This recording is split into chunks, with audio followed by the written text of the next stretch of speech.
Salam jumpa kembali anak-anakku kelas 6 semuanya. Ketemu kembali dengan Bu Lili. Bu Lili kali ini akan membahas tentang tema 2, subtema 1, pembelajaran 3. Mari anak-anakku kita mulai pembelajaran hari ini dengan penuh semangat dan tetap sehat selalu. Pembelajaran kita kali ini adalah setelah kalian melihat tayangan video ini, kalian dapat menggali dan menyajikan informasi penting dari buku sejarah, baik secara lisan, tulis, dan visual dengan menggunakan aspek apa, di mana, kapan, siapa, mengapa, dan bagaimana, serta memperhatikan penggunaan kosakata baku dan kalimat efektif. Kedua, kalian dapat menganalisis dan menyajikan karya tentang cara makhluk hidup menyesuaikan diri dengan lingkungannya sebagai hasil penelusuran berbagai sumber. Pagi ini, Udin dan teman-temannya sedang bekerja sama untuk mengumpulkan informasi tentang tanaman dan habitatnya. Mereka berdiskusi dan mencatat semua hasil pengamatan. Meskipun mereka berasal dari latar belakang yang berbeda, namun perbedaan tidak menghalangi mereka untuk belajar bersama. Untuk melengkapi informasi, mereka pergi ke perpustakaan umum dan menemukan informasi tentang tumbuhan dan habitatnya. Berikut adalah informasi yang berhasil mereka kumpulkan. Pohon bambu mempunyai ciri khusus, yaitu mempunyai bulu-bulu halus yang tajam. Bulu yang tajam terdapat pada batangnya. Bulu tersebut melekat kuat dan dapat menyebabkan gatal. Tumbuhan beradaptasi untuk mempertahankan hidupnya. Adaptasi adalah ciri-ciri khusus yang dimiliki tanaman atau tumbuhan untuk hidup pada tempat atau daerah tertentu. Adaptasi dibedakan menjadi 3, yaitu adaptasi morfologi, adaptasi fisiologi, dan adaptasi tingkah laku. Adaptasi morfologi yaitu penyesuaian bentuk tubuh atau struktur tubuh makhluk hidup terhadap lingkungannya, seperti tumbuhan xerofit, tumbuhan hidrofit, dan tumbuhan higrofit. Adaptasi fisiologi pada tumbuhan sebenarnya cenderung sulit untuk diamati dan terkadang bentuk adaptasi tersebut sama seperti adaptasi morfologi sehingga kadangkala sulit dibedakan. Adaptasi fisiologi adalah penyesuaian fungsi alat-alat organisme makhluk hidup terhadap lingkungannya, seperti dikotil, monokotil, insektivora, jenis polong-polongan, jenis semak, dan sebagainya. Sedangkan adaptasi tingkah laku adalah penyesuaian yang menunjukkan perilaku akibat rangsangan dari luar, baik faktor biotik maupun abiotik, yaitu seperti faktor cahaya, sentuhan, suhu, air, atau gravitasi, dan sebagainya. Contohnya seperti jenis polong-polongan, insektivora, dan sebagainya. Mari kita kenali kembali untuk adaptasi morfologi, yaitu dengan cara xerofit. Tumbuhan yang hidup di daerah yang kering. Tumbuhan ini memiliki daun tebal, sempit, kadang-kadang berubah bentuk menjadi bentuk duri, sisik, atau bahkan tidak mempunyai daun. Batangnya tebal dan mempunyai jaringan untuk menyimpan air. Kemudian akarnya panjang. Contohnya seperti tanaman xerofit, diantaranya adalah lidah buaya, kaktus, lili gurun, pohon kurma, setawar, dan sp sansevieria. Berikutnya adalah adaptasi hidrofit. Tumbuhan yang sebagian tubuhnya ada di permukaan air, akarnya berada di air, memiliki rongga udara dalam batang atau tangkai daun. Daunnya muncul ke permukaan air. Contohnya adalah kangkung, teratai, dan eceng gondok. Selanjutnya adalah higrofit, tumbuhan yang hidup di daerah lembab. Contohnya yaitu tubuhnya terdiri atas bagian-bagian akar, batang, dan daun. Batangnya pada umumnya tidak tampak karena terdapat di dalam tanah. Daunnya yang muda umumnya melingkar atau menggulung. Contohnya seperti pakis, tumbuhan paku, tumbuhan kemuning, tumbuhan lumut, daun ungu, dan dedalu. Sahabat, untuk dapat bertahan hidup, tumbuhan perlu menyesuaikan diri dan melindungi dirinya. Bagaimana tumbuhan tersebut dapat beradaptasi dengan lingkungannya? Pilihlah salah satu pada jenis tumbuhan untuk kalian amati terkait habitat dan cara melindungi dirinya. Gunakanlah informasi yang sudah kalian dapatkan untuk menambah pengetahuan. Lalu, tulis hasil temuan kalian itu pada diagram Fire berikut ini.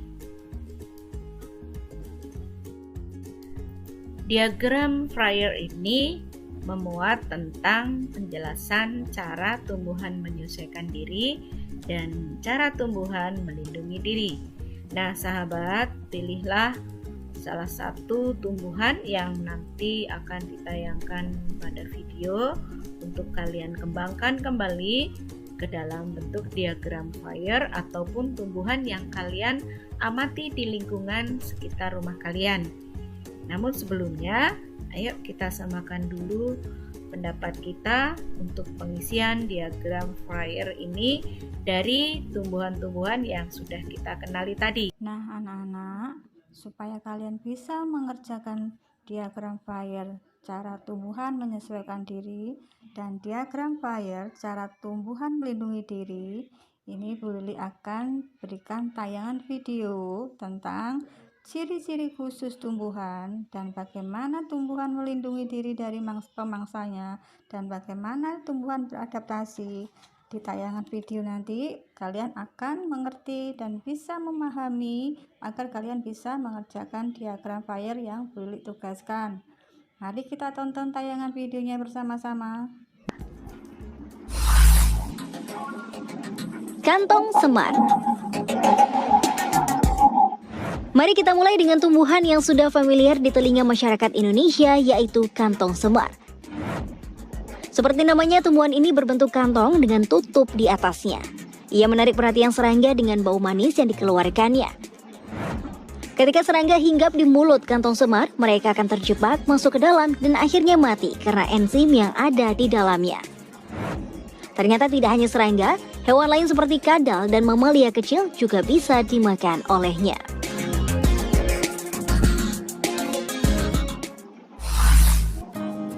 Aldrovanda vesiculosa. Aldrovanda vesiculosa atau yang juga dikenal sebagai tanaman kincir air adalah tanaman air tanpa akar. Tanaman ini biasanya memakan vertebrata air kecil menggunakan mekanisme yang disebut perangkap kancing. Untuk memperoleh makan, tanaman ini membuat sebuah perangkap yang melekat pada petioles atau salah satu bagian batangnya.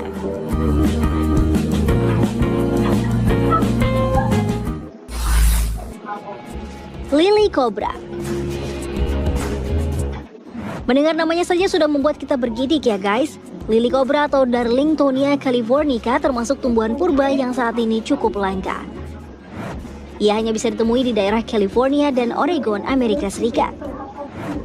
Tidak hanya menjebak mangsa dengan baunya yang manis, ia juga memiliki sejumlah pintu keluar palsu yang akan membingungkan korban yang terperangkap di dalamnya.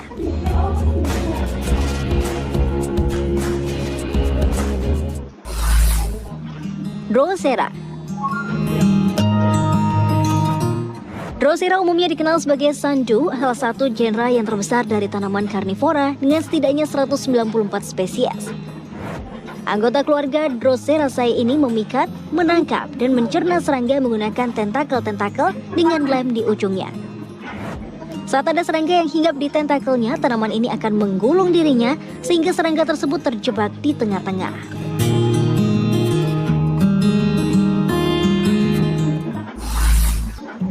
Sarracenia. Tumbuhan ini sekilas tampak seperti kantong semar, tapi sebenarnya mereka berbeda guys. Tubuhnya lebih kurus dan menjulang ke atas. Daunnya pun berevolusi menjadi kantong sehingga bisa menangkap serangga dan hewan kecil lainnya. Pijakan yang licin di tepi pitcher menyebabkan serangga jatuh di dalam, di mana mereka mati dan dicerna oleh tanaman dengan protease dan enzim lainnya.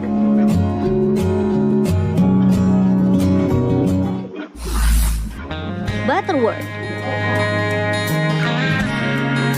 Jangan tertipu dengan penampilannya yang indah dan nampak tidak berbahaya guys. Tumbuhan berbunga ini termasuk salah satu pemakan hewan. Untuk menarik perhatian mangsanya, butterwort mengeluarkan titik-titik embun pada daunnya, sehingga serangga akan mengira itu adalah air. Ketika mereka hinggap, butterwort akan menangkapnya dengan cairan yang lengket.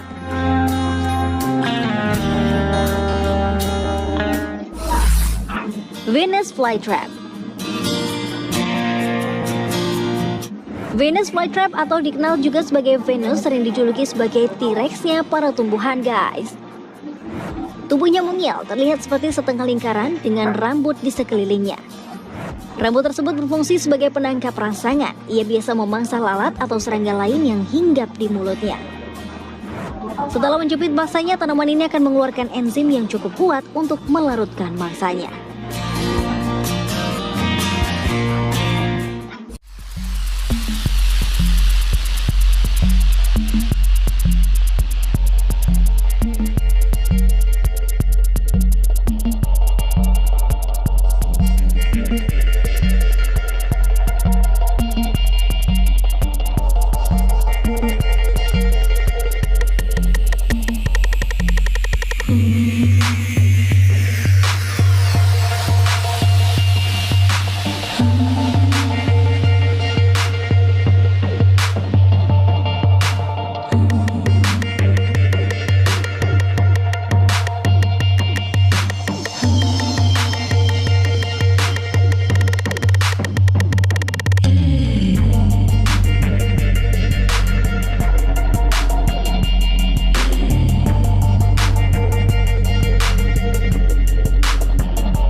Membaca tentang tokoh-tokoh nasional kita yang mempersiapkan proklamasi kemerdekaan.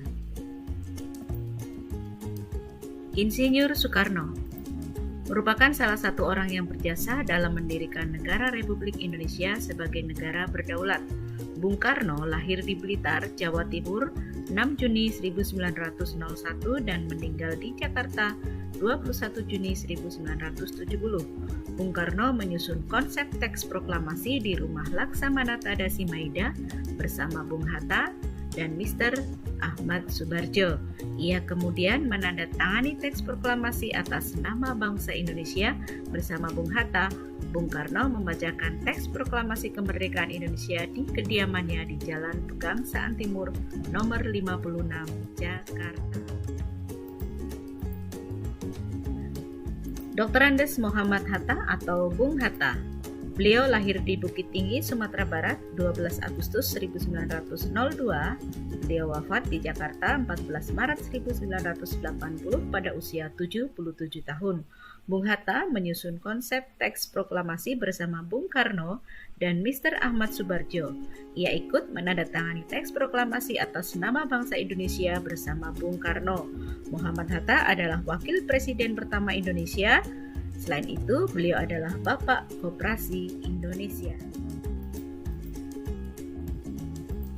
Ahmad Subarjo Joyo Adi Suryo lahir di Karawang, Jawa Barat pada tanggal 23 Maret 1896 dan wafat 15 Desember 1978 pada umur 82 tahun. Beliau adalah Menteri Luar Negeri Indonesia yang pertama. Ahmad Subarjo merupakan salah satu seorang tokoh dari golongan tua yang berperan dalam mempersiapkan proklamasi kemerdekaan Indonesia. Ahmad Subarjo ikut menyusun konsep teks proklamasi di rumah Laksamana Tadasi Maida bersama Bung Karno dan Bung Hatta. Laksamana Tadasi Maida, seorang perwira tinggi Angkatan Laut Kekaisaran Jepang. Beliau membantu persiapan konsep teks proklamasi kemerdekaan dengan mempersilakan rumahnya digunakan untuk kegiatan yang sangat penting. Di rumahnya berkumpul para tokoh bangsa yang berjasa besar. Walaupun beliau orang Jepang, beliau rela membantu Indonesia karena rasa simpati terhadap rakyat Indonesia.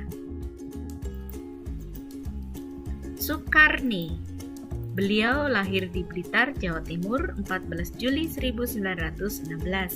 Beliau wafat di Jakarta 7 Mei 1971 pada usia 54 tahun. Nama lengkapnya adalah Sukarni Kartodiwiryo. Sukarni adalah salah seorang tokoh pemuda dan pejuang yang gigih melawan penjajah. Sukarni juga mengusulkan agar yang menandatangani teks proklamasi adalah Bung Karno dan Bung Hatta atas nama bangsa Indonesia. Fatmawati, yang bernama asli Fatimah, lahir di Bengkulu pada tahun 1923 dan meninggal dunia di Jakarta pada tahun 1980. Beliau dimakamkan di Taman Makam Pahlawan di Kalibata, Jakarta.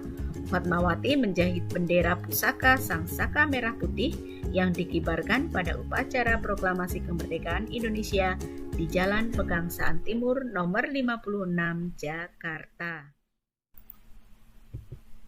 Sayuti Melik adalah tokoh pemuda yang juga sangat berperan dalam proklamasi kemerdekaan Indonesia. Sayuti Melik mengetik naskah proklamasi setelah ia sempurnakan dari tulisan tangan Bung Karno. Selanjutnya adalah BM Diah. Nama panjangnya adalah Burhanuddin Muhammad Diah. Adalah salah satu dari segelintir tokoh yang menjadi saksi perumusan naskah proklamasi di kediaman Laksamana Maida. Sebagai wartawan, dia kemudian terlibat dalam penyebaran berita kemerdekaan Indonesia tersebut atas perintah langsung dari Bung Hatta. Dari teks bacaan ini, ayo kita buat peta pikirannya dengan menggunakan aspek kata tanya apa, mengapa, siapa, di mana, kapan, dan bagaimana. Diskusikan peta pikiranmu dengan teman di kelompokmu, lalu kembangkan informasi pada peta pikiran dalam buku tulis, lalu serahkan kepada gurumu. Namun sebelumnya, ayo kita samakan dulu pendapat kita tentang peta pikiran dalam teks bacaan tadi. Indonesia dibangun berdasarkan persatuan. Seluruh generasi bahu-membahu membangun bangsa Indonesia yang bebas dari negara penjajah. Dapatkah kamu bayangkan apa yang terjadi apabila saat itu mereka tidak bersatu? Ayo kita renungkan. Setelah belajar hari ini, tulislah beberapa hal berikut. Hal apa yang paling menarik yang kamu pelajari hari ini? Mengapa? Apakah ada hal yang masih membingungkan? Apa yang akan kamu lakukan di sekolah terkait semangat persatuan? Kerja sama dengan orang tua. Apakah kamu memiliki semangat persatuan di rumah? Catat dan sampaikan hasilnya kepada gurumu.